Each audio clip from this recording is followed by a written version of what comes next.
Hi, my name's Danny. I'm the physician assistant student today. I'll be doing your general, vital, skin, HE&T exam. Can you go ahead and take off your shirt, shoes, and socks while I go wash my hands? Okay, I'm going to start the general survey. I'm noting the patient's presentation, body health status. I'm noting if the presenting age matches the stated age, apparent age. I'm noting the body's hygiene and grooming status for any foul odors or body smells. I'm noting the patient's body habitus, noting any physical deformities. I'm noting the patient's posture, motor activity. I'm noting the patient's facial expressions for any pain or signs of distress. And I would perform a mental exam at this time. Okay. Now moving on to vitals, I'm going to be doing the temperature.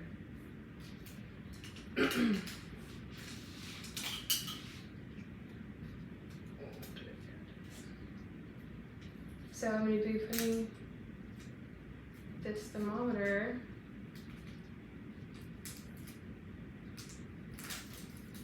on the patient's tongue for 1 minute, and I'm going to wait until it beeps to take it out.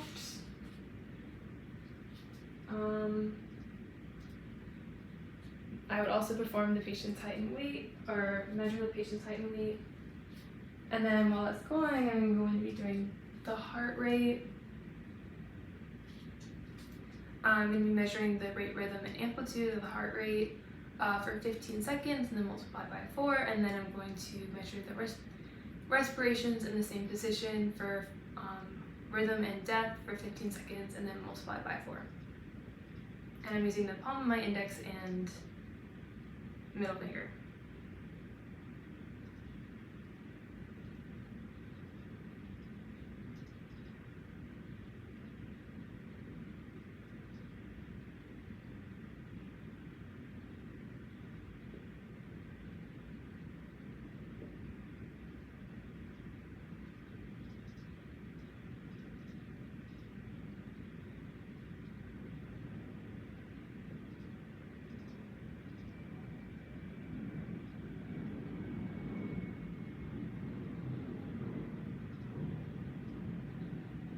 Okay, so we got 82 beats per minute and 14 breaths per minute.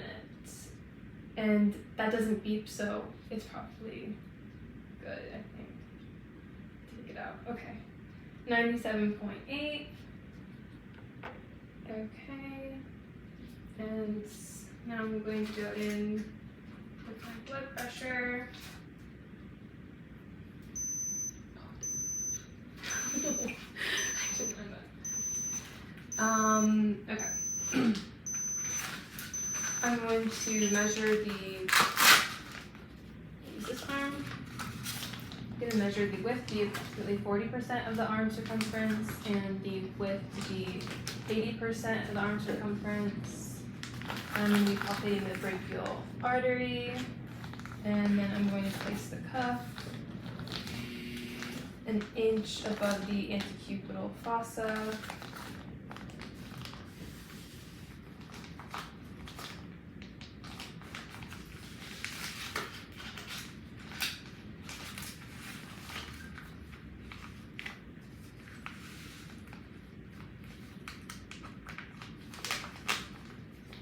Okay, first I'm going to find the palpable systolic pressure.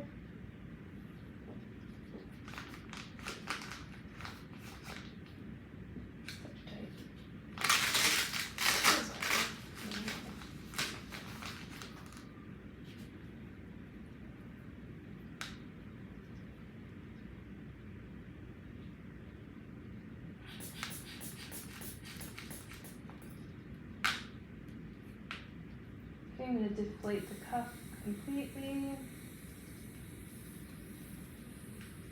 Okay, now I'm going to add 30 millimeters of mercury to the palpable systolic pressure. I'm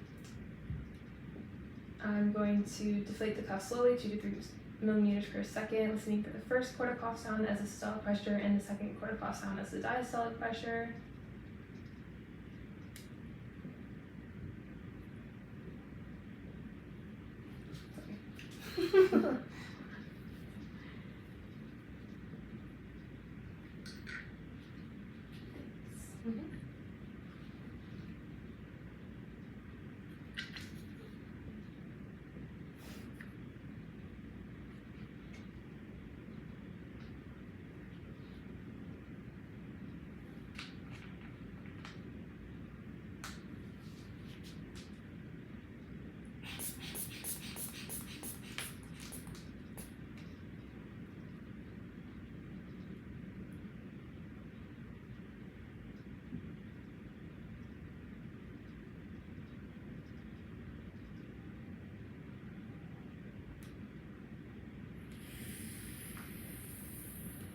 Deflate the cuff fully.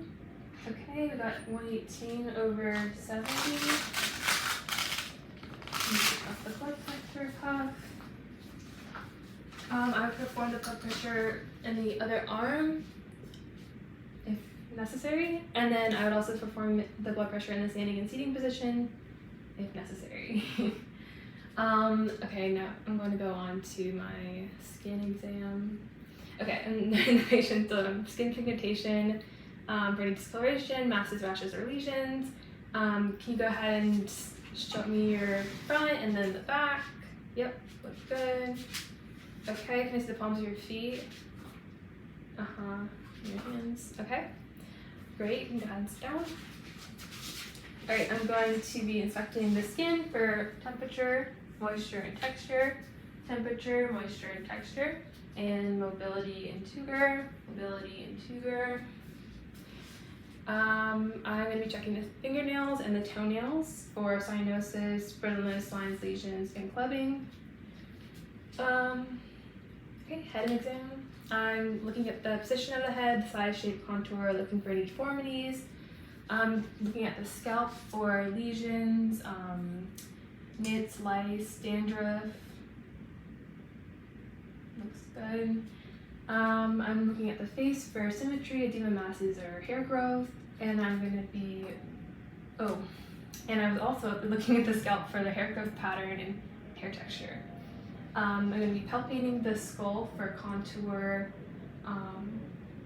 deformities and masses and tenderness, and then palpating the scalp for mobility and tenderness. Okay, I'm going to be palpating the temporomandibular joint, the temporal arteries for pulsations and tenderness, the temporomandibular joint for crepitus and tenderness. Can you open your jaw? Okay, the parotid glands for edema, and then the forehead, supraorbital ridge, zygoma, and mandible for tenderness. Okay, so we're done with the head exam. We're going to go into the eye exam. Okay. I'm inspecting the eyebrows, the eyelids, and eyelashes for any asymmetry, lesions, or arrhythmia. That's weird. I'm inspecting the lacrimal apparatus for any edema or lesions. I'm noting the position and closure of the eyelids. I am palpating the lacrimal apparatus for any tenderness, and I'm trying to express any discharge from the nasolacrimal ducts. I'm going to be looking at the palpebral and bulbar conjunctiva. So can you like look down? Can you look up? Okay, I'm noting any injections or lesions, and then I'm noting the sclera for any blood or injections. All right, now I'm going to go on to visual acuity. All right, can you hold this in one hand and cover your other eye with your other hand and read the smallest line that you can read? 3, 7, 2, 6, 4, 6. All right, and can you do the other side? 3, 7, 2, 6, 4, 6. Okay, now both eyes. 3, 7, 2, 6, 4, 6. Perfect. I would measure that with and without corrective lenses. I'm going to measure the pupil size for symmetry. It looks about 3 millimeters. Alright, now I'm going to test gross confrontation. I'm going to stand very close to the patient. Can you put your hands in the center? When you see my fingers come into your periphery, go ahead and point. Okay? Going up, middle, lower. Okay? I'm going to test your extraocular muscles. Go ahead and look at my tip of my pen, and don't move your head, just follow it with your eyes.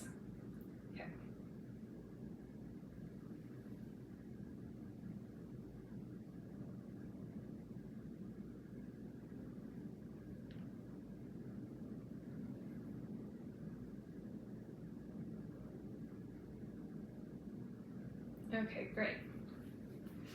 Now I'm going to test accommodation. Go ahead and actually we'll do convergence first. So look at this pen and then follow it as it goes towards your nose. Okay, and then we're going to test accommodation. Go ahead and stare at a point at the wall. I'm going to bring this pen up to your eyes and go ahead and focus on it. Okay, I'm going to test lid lag. So just follow the tip of my pen. Okay, now I'm going to use tangential lighting to inspect the cornea and the depth of the interior chamber and noting any crescent shadows in the medial aspect.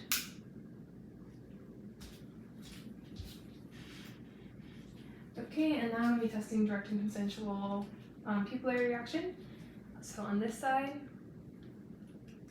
I'm going to do direct, consensual, and direct, consensual.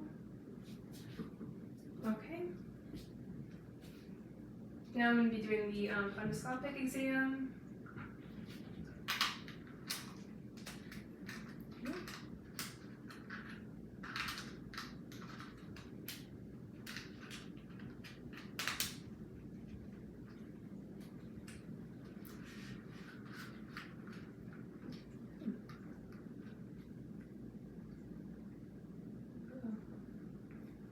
Okay, I'm making sure the diopter is on 0 and checking the light.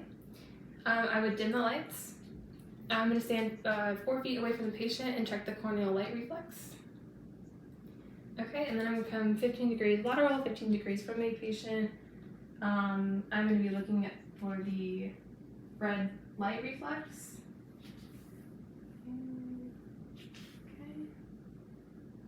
And then I'm going to be going in and I will be looking at the optic disc and margins, the retinal arteries and veins, the cup to disc ratio, and the condition of the retina.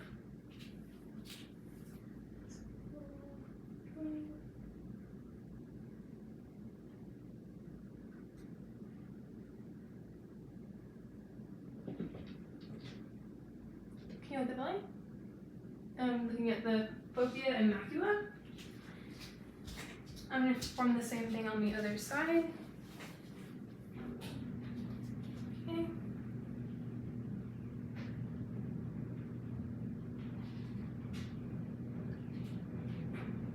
Okay, look at the light. And fovea and macula.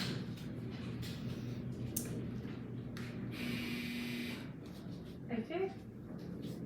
I'm moving on to the ear exam. Okay, I am inspecting the auricle for any discharge lesions, masses. I'm going to be palpating the auricle, tragus, and mastoid for tenderness and masses, performing the whisper test. So I'm going to cover one ear, and then on the other side I'm going to say a 2-syllable word, and go ahead and tell me what that word is. Cupcake. Hot dog. Hot dog. Hot dog. Okay. Now I'm going to be doing the ear exam. So I'm going to choose the right speculum for the patient.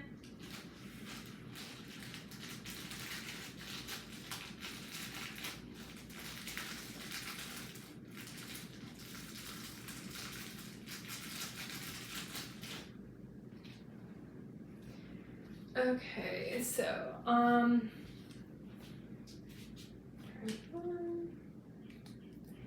alright, so I will be looking at the external ear canal for the amount of cerumen, the any presence of inflammation, lesions or foreign bodies.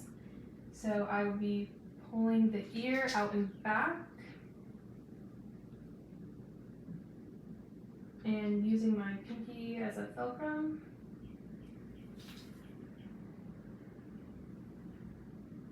Okay, I'm visualizing the tympanic membrane as pearly gray and visualizing the landmarks of the tympanic membrane, such as the mouse unbone cone of light. And I'll perform the same on the other side, pulling the air out and back. Tympanic membrane, pearly gray. Okay.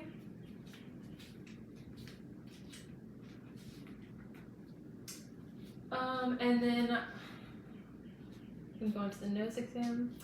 I'm inspecting the nose for any deformities. Can you plug one nose and breathe in and out? And then same on the other side, testing for nasal patency. I'm palpating for any tenderness. Okay. And then we'll be doing the nose exam. So I'll be looking at the nose for the nasal mucosa. The turbinates for any polyps, and the nasal septum for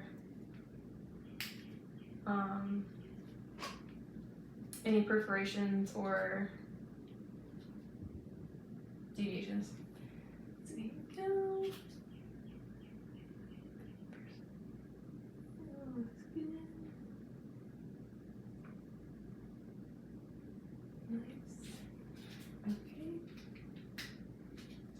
And then I'm palpating the maxillary and frontal sinuses. And I'm gonna go into the mouth exam. This and this.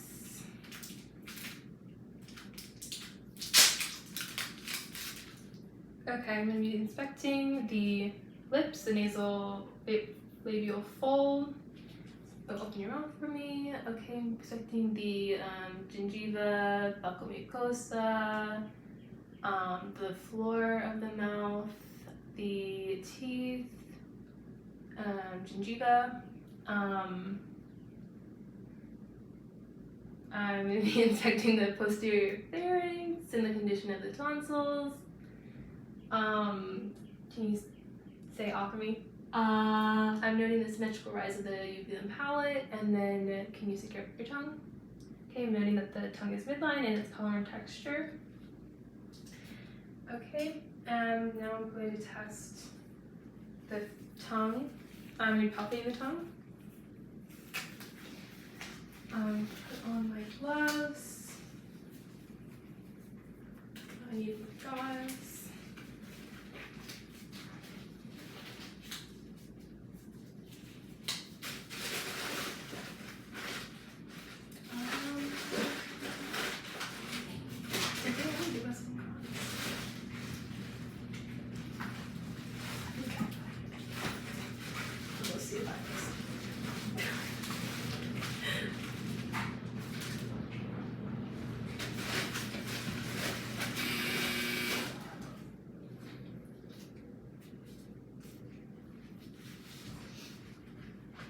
Just use this. I have two. Okay, yeah, we only got one. Alright, gauze. Gauze, okay, can you stick at your tongue? Okay, I'm gonna be grabbing the tongue, and then I'm feeling the sides, looking for induration and masses, and then the tip of the tongue. Okay, thank you. Alright, gloves off. Now I'm moving on to the neck exam. I'm inspecting the neck for any masses, thyromegaly, jugular vein distension, and symmetry. And the trachea is midline, and then now I'm going on to the thyroid exam. So I'm looking at the thyroid anteriorly and the isthmus for any edema or masses. Can you swallow for me? Okay, I'm going to be palpating the thyroid glands. Right here. Okay, I'm going to displace the trachea to one side. I'm gonna palpate. Can you swallow? All right, I'm displacing to the other side, palpating. Can you swallow? All right, now I'm palpating the isthmus. Can you swallow? Nice. And now onto the lymph node exam. So I'm palpating the pre-auricular, the post-auricular, the occipital, the tonsillar, submandibular, submental, let's see, the superficial cervical, the posterior cervical. Can you tilt your head to one side? The deep cervical chain and other side. The deep cervical chain, and then can you breathe in? The supraclavicular. Okay. Done. Thanks for watching.